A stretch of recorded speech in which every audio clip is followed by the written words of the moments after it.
everybody. Former Indianapolis Indian and former big league catcher Erik Kratz is our guest this week. And we'll be back to talk to Erik, who spent 19 years in professional baseball, after these words.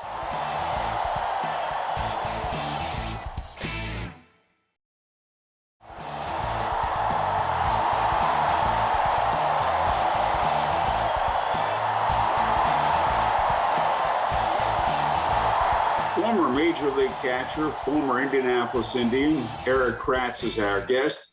Erik, it's great to see you. You played 19 years, you retired. How has retirement been for you?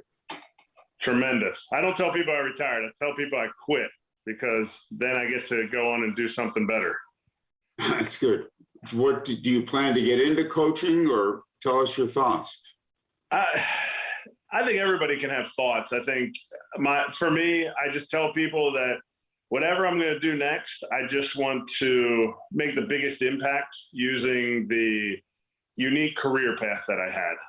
I think if I say, oh, I want to be a manager of a big league team, well, you know, there's already 30 managers. So it's like, you can't just go ahead and say, well, yeah, this is what I want to do, because there's already people that have those jobs. I think if I can learn from the people that have some of these jobs, I think eventually I'll learn and find something that I like. Hopefully it's in baseball, but hopefully it's something that I can spend more time with my family. We'll get to your career in one moment. Just a sideline for a second. You were a backup to Salvador Perez in Kansas City, and he recently set a record for home runs by a catcher in the season with his 46th. Tell us about him and Sal as a player.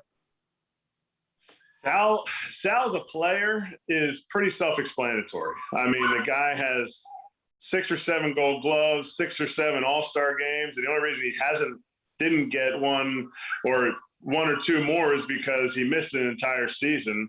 But he's, you know, self-explanatory. The type of player he is, the type of person he is, and teammate is what makes him a potential, you know, first ballot Hall of Famer if he continues in the trajectory that he is. He's there to play every single day. And his ability to get the most out of the people around him is incredible. And the stuff that he does off the field is just as important as the stuff that he does on the field. And what was it like being with that Kansas City club when you won the pennant? Yeah, it was one of the best experiences that I've ever had in baseball. People ask me, you know, what was the best team, best organizations I played for, and normally they coincided with deep playoff runs. You know, losing in Game 7 of the World Series and then winning the World Series the next year. That was 2 different seasons that were incredible for me and for my family. And the guys that are on that team, we still have relationships to this day together, and it's incredible. Let's go back to 2002. You're 22 years old. You sign a contract, and you spent several years in the Blue Jay system in the minor leagues. Tell us about that. Whoa, a lot of years. You get drafted, and for me, getting drafted was something that was my whole pursuit when I was at college. Like, yes, I have to get a degree. Yes, I have to get an education, but it's something that I wanted to be drafted. And when I got drafted, I was like, this is it. Like, I made the big leagues. I have done it. And boy, could I not have been farther from the truth. But I didn't know anybody. I didn't know anybody that was in minor league baseball. I didn't know anybody that played professionally. So it was a learning curve for me, especially getting sent to Medicine Hat, Alberta. When I first signed, it said Medicine Hat AL, and I thought that was Medicine Hat, Alabama, and I thought that was far away. Little did I know the Pioneer League is not even, you know, it's in the Midwest, but it's like the North Midwest. It's Montana, Wyoming. It's out there in the middle of nowhere. And so it was definitely an eye-opening experience for me.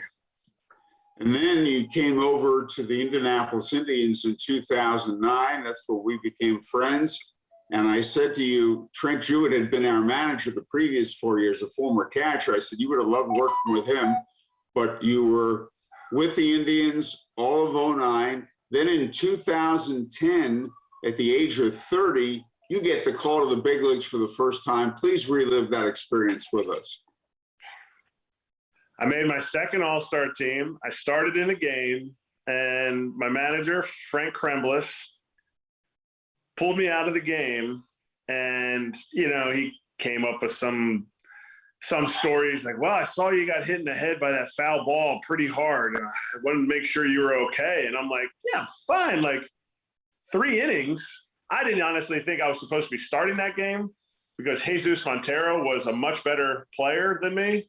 And he was a young superstar. And so I think they wanted him to start, but they had planned on calling me up. So he got to play the last 6 innings instead of the first 6 innings. But they pulled me out of the game, told me I was going to the big leagues, and it was unbelievable I ended up doing an interview about going up to the big leagues or just getting called up before I got to call my wife and any of my family. So TV world knew before I knew, before my family knew. So tell us about the experience getting to the Pittsburgh Pirates, putting on that uniform, and how things went that year. In the big leagues, it didn't go too well hitting wise. You know, you have a much shorter show than I could explain all of that stuff, but getting there, it was unbelievable. And I tell people that had I not been a catcher, I think my nerves probably would have gotten the most of me. And I would have, you know, been out in left field shaking in my boots. But catching, you go through so much pregame stuff from the scouting report to warming up the pitcher to walking in with the pitcher to the first warm-up pitches on the field. Like it settles you in so quickly because it's all old hat. It's stuff that you've done thousands of times before. And then, then the game starts. So it really enabled me to enjoy the moment and not be fearful, oh man, when are they going to hit me my first ground ball? When are they going to hit me my first fly ball? That kind of thing. And so it was a moment that I'll never forget. My family got to be out there for it. It was awesome. Was there a period before you got to the big leagues, you've been playing, you were 30 years old, when you were 28, 29, you said, you know, I'm not sure if I want to keep playing, or were you just always, I'm going to keep at this?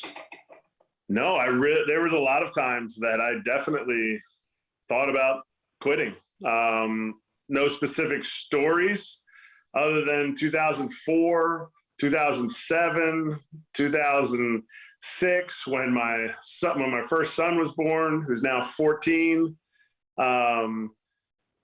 2009, even when I was having a good season. You know, there's a lot of things in life that I think people look at professional athletes and they say, well, I mean, he's a professional athlete. You know, he's got the greatest job on earth. He doesn't even work for a living. And I would agree. I never worked. You know, I played a game for a living, but it was something that my wife was home alone in a city that she didn't know anybody in, with 2 kids, 1 baby and 1 that's, you know, potty training all by herself. And it's like, there was things that were pushing and pulling. You know, there's deaths in the family that you miss funerals, unless they're really close people, but you know, it doesn't mean they're not close to people in my wife's family. So it's something that my wife and we prayed about it often, to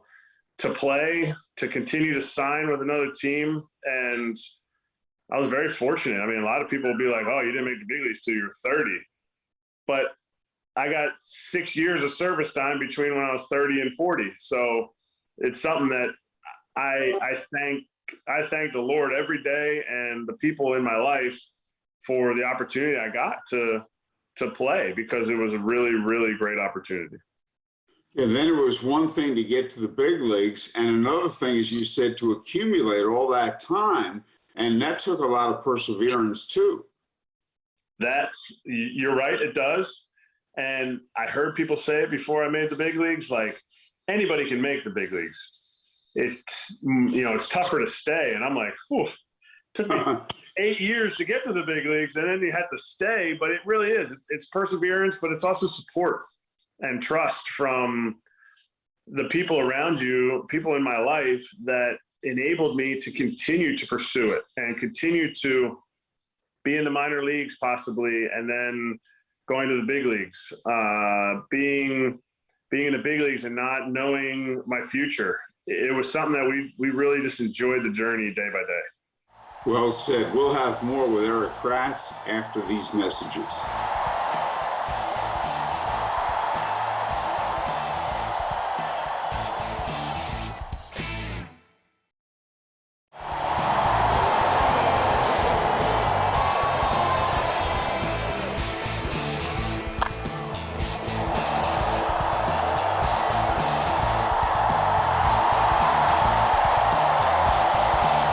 Erik, you started playing in the big leagues in 2002. You played 19 years. Tell us about the changes in the game of baseball, not only per se, but from your perspective as a catcher.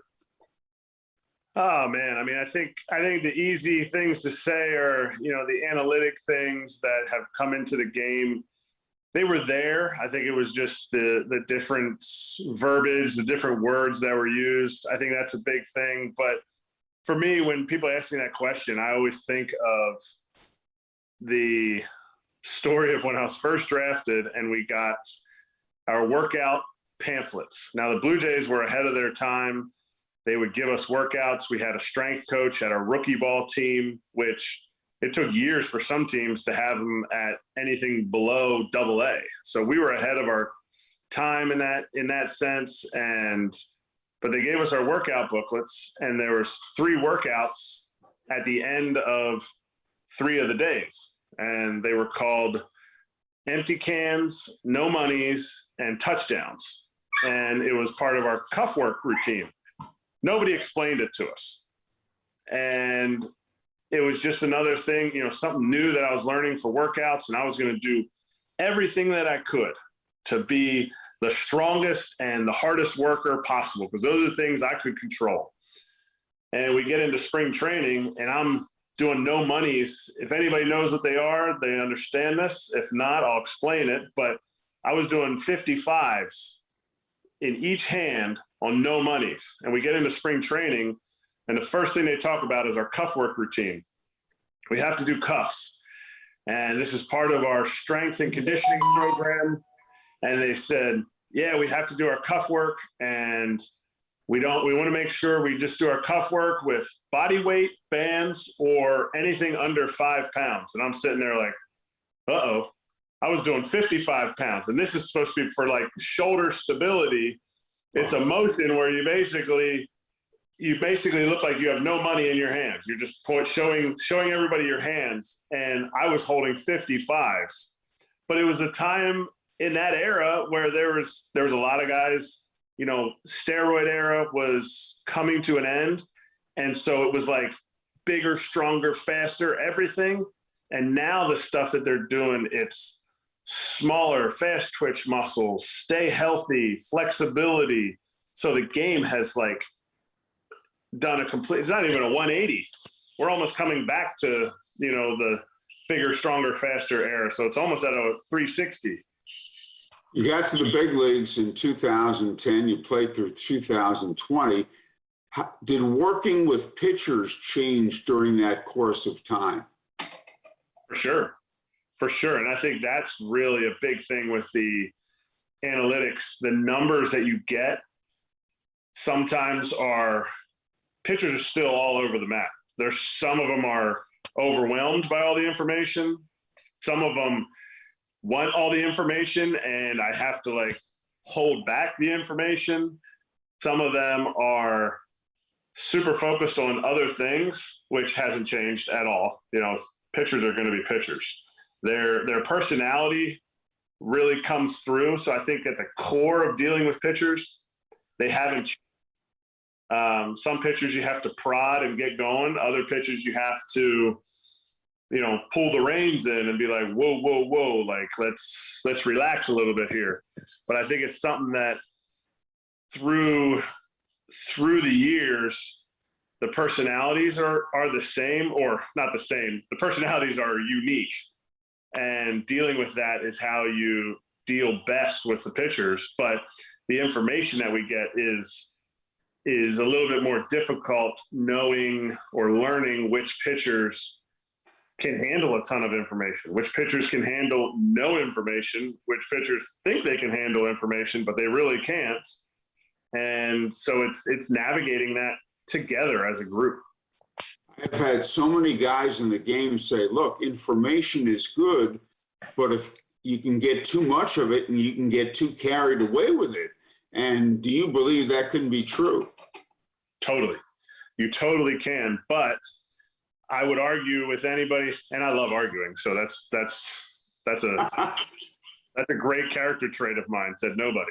But it's something that if somebody says, oh, all that stuff, it's too much information for me, and then they go out and they have a 5.5 ERA, all right, well, you need to start taking some of that information. Like, you need to, like, it's there. Not like, well, it's okay. I don't need to know that stuff. Also, in the same hand, the guy who's like, well, what is my spin rate efficiency in the third inning of that game? And it was like, well, you got rocked, so I'm pretty sure it wasn't very good, because if it was good, that's really bad for you, because that means you're A, doing really well, your efficiency is awesome, but they're still hitting you. Like, we need to change. You played for so many different teams in the major leagues. Did they each approach things differently? Were there similarities? It must have been quite an experience changing teams and learning new organizations. It was definitely an experience. Meeting new people, I had to develop new ways of remembering people's names, because you meet people and it's like, those people have been there the whole time. They know who I am because I'm in there new, but I'm trying to meet my teammates. That wasn't an issue, learning my teammates' names, because I knew a lot of the guys that played. The front office, the support staff, the trainers, sometimes I'd go like 2 or 3 months without remembering somebody's name. And it would just be, I would pull a Brandon Moss and just be like, hey, what's up, buddy? Just call everybody.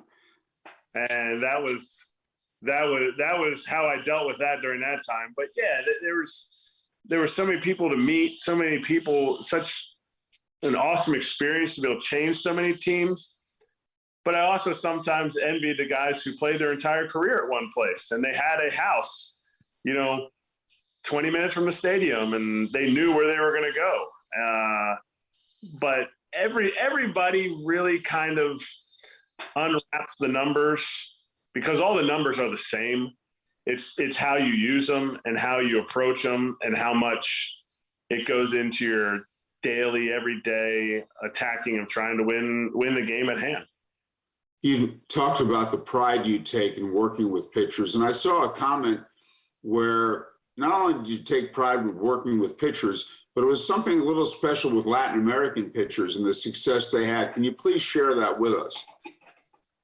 I think it's something that got a lot of notoriety because I cried on a national Zoom call. But it was something that was it meant a lot to me. I think there's playing with Latin players, you can either be bothered by the fact that, they may not know the language, they may not know, they may not act the same as you, or you could see them as teammates, and not just Latin players, but Japanese players and Korean players. And, I've played with people from so many different walks of life. Now there's a larger contingent of Latin players, but to me, if I sent my son to go over when he was 18 years old to go and play in the Dominican, I hope somebody would approach him and make him feel comfortable and make him the best he could be and see him for what he is and not brush him off because he's different than me. And I think sometimes Latin players, especially Latin pitchers, they're just expected to be able to do the same things that all the American pitchers are able to do. And they're able to, yes, because that's the game. Like, you have to do well, but they have other boundaries. They have other roadblocks that get in the way, like learning a language. Learning a language is one that's difficult. If you were to go and try to learn Spanish right now, it would be difficult. Now imagine trying to learn Spanish while learning new things about pitching, while living in a different country and away from your family, and at 18 to 24 years old. It's incredibly difficult, and I really feel like the Lord gave me the opportunity to play, and if I can't impact people, you know, what is the point of playing? Erik, beautifully said. It's great spending time with you. I thank you so much, and I also congratulate you on all you've achieved. Thank you, Howard, and it's great to see you and your beautiful face again. Well, you're honest most of the time. That's Erik Kratz. We'll have more after these words.